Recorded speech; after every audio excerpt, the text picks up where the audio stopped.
Assign a skill.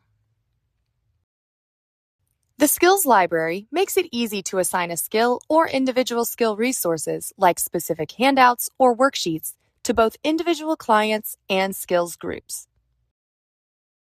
To assign a full skill, open the Skills Library and go to the skill you want to assign.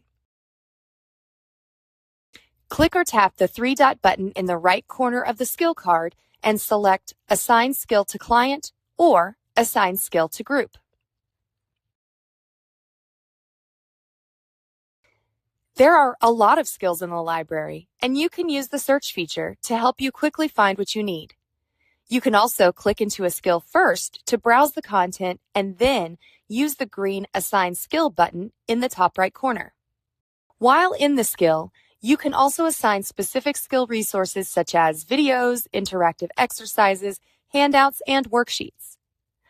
Once in the skill, check the Select to Assign box by the skills resources you want to assign.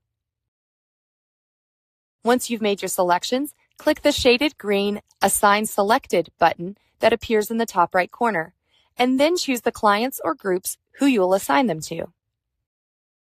Your clients will now see their assigned skills and skill resources in their My Assignments queue.